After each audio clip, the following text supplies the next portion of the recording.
America అధ్యక్షుడు Trump ఏం చేస్తున్నాడు? టారిఫ్‌లేస్తున్నాడు. ఇండియా మీద టారిఫ్ వేశాను, యూరప్ మీద టారిఫ్ వేశాను, బ్రెజిల్ మీద టారిఫ్ వేశాను, చైనా మీద టారిఫ్ వేశాను అంటాడు. అది చూసే వాళ్ళకి వాళ్ళ దేశంలో ప్రజలకు కూడా అబ్బా! వాడికి వాయించేస్తున్నాడురా అనిపిస్తది. సీన్ కట్ చేస్తే డబ్బులెవడు కడతాడు? అమెరికన్ ప్రజలే కడతారు. భారత్ కట్టదు, చైనా కట్టదు, పాకిస్తాన్ కట్టదు, బ్రెజిల్ కట్టదు, ఏం కట్టవు. ఎందుకని? ఇక్కడ ఏ రేటుకి అమ్ముతామో ఆ రేటుకి అమ్ముతాం. అక్కడ కొనుక్కునేదెవరు?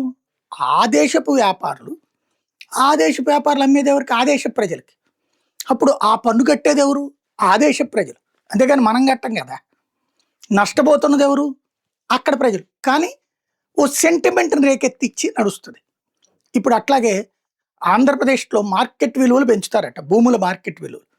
భూములు అద్భుతంగా డెవలప్ అయిపోయింది. ఆంధ్రప్రదేశ్ సూపరు. జనం ఎగబడుతున్నారు భూములకి అన్నటువంటి ఒక ప్రచారం తీసుకొస్తారు. దాంట్లో భాగంగా మార్కెట్ విలువలు పెంచుతారు. మార్కెట్ విలువ ఎప్పుడు పెరగాల?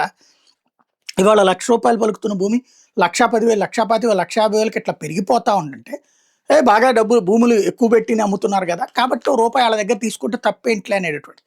కానీ వాస్తవానికి చంద్రబాబు గారి ప్రభుత్వం వచ్చాక భూములు నిజంగానే పబ్లిక్ ఆశించారు. రేట్లు బాగా పెరుగుతాయి అన్నటువంటిది.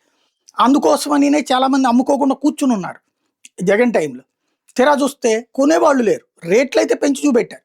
ఇప్పుడు ఇదివరకు 4,00,00,000, 5,00,00,000 తర్వాత రూ. 1,00,00,000కి పడిపోయిన టైంలో మళ్ళీ పెరుగుతుందని ఆశించారు బాబు గారు వచ్చాక. ఈ 2 ఏళ్లలో పెరక్కపోగా ఆ రూ. 1,00,00,000 కూడా కొనేవాళ్ళు కరువయ్యారు అనేక ఏరియాల్లో. అలాంటి సిట్యుయేషన్‌లో భూముల ధరలు మాత్రం పెంచేస్తున్నారు. అంటే ఏంటి భూముల ధరలు పెంచడం అంటే మార్కెట్ వాల్యూ, ప్రభుత్వం రిజిస్ట్రేషన్ వాల్యూ పెంచుతోంది. అంటే ఇప్పుడు ఇదివరకటి రోజుల్లో మనకి రూ. 20,00,000 రిజిస్ట్రేషన్ ఛార్జీ ఉందంటే మనం కొనుక్కునేది 40,00,000 అయ్యి ఉంటది. అంటే 40,00,000 వాల్యూకో 20,00,000 ఈళ్ళు లెక్కల్లో చూపెడతారు. కొన్ని సార్లు అయితే 10,00,000 చూపెట్టేవాళ్ళు. అట్లాగా ఉండేది. ఇప్పుడు వాస్తవంగా చెప్పాలంటే రిజిస్ట్రేషన్ వాల్యూ అనేది అసలు కొనుగోలు వాల్యూ కంటే ఎక్కువుంది. కొన్ని ఏరియాలో గుంటూరు, విజయవాడ అట్లాంటి ప్రాంతాల ఔట్‌స్కట్స్‌లో రూ. 6,000 రిజిస్ట్రేషన్ వాల్యూ చూపెట్టించో ఇది రూ. 6,000కి అమ్ముడుపోతున్న చోట చదరపు గజం ఇది రూ. 10,000 రిజిస్ట్రేషన్ వాల్యూ ఉంది. అంటే వీళ్ళు రూ.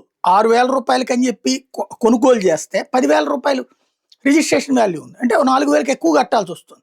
అది మీకు గుంటూరు ఔట్‌స్కట్స్‌లో అట్లాంటి చోట్ల కనబడుతుంది. అట్లాగే విజయవాడ ఔట్‌స్కట్స్‌లో అట్లాంటిది కనబడుతుంది. ఇప్పుడు మళ్ళీ మార్కెట్ వాల్యూలు పెంచితే రేట్లు ఎక్కువైపోతున్నాయి.